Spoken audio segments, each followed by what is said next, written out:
Halika na ito, Diyos. Halika na. Pogi. Kuya Will! Cute ng batang to. Ang cute, oh. Ikaw ay nag-aaral? Huminto ako nung first year ko dahil sa kay mama. Hindi dahil sa financial kasi si mama kasi nagkasakit. Kasi po may diabetes siya. So, imbis na ipang tuition ko, nilaan na lang po namin sa medical niya, sa maintenance niya po.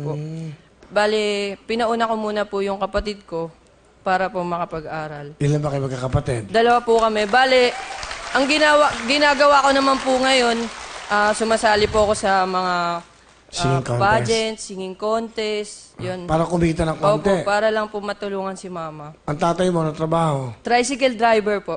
Sige. Sino kasama mo, Diyos? Pinapakilala ko nga po pala ang pinaka-supportive kong mama, si Mama Venus! Magandang hapon, Kuya Will! Maganda nga po, Nanay Venus. Kamusta kayo? Masaya po! Ano gusto niyo sabihin sa anak niyo? Nak, mahal na mahal kita. Binigay mo sa amin ang lahat para hindi ka mapag-aaral. Inano mo sa kapatid mo. Kahit hirap na hirap ang papa mo sa pag-aaral, sa pagbabiyahe. Pero nandiyan ka pa rin. Suportahan ka namin para sa karir mo. Thank you po.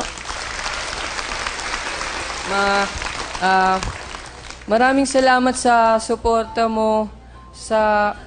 Kahit minsan nahihilo ka na, sinasama mo pa rin ako mag-audition kahit saan para lang matupad ko yung pangarap ko.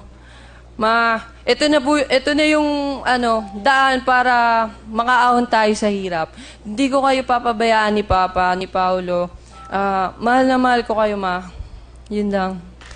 Alam mo. Sige. Bakit inspirational song ang gusto mo? Kasi dahil nagsiserve ako sa simbahan, gusto ko ring makaantig ng puso ng mga tao.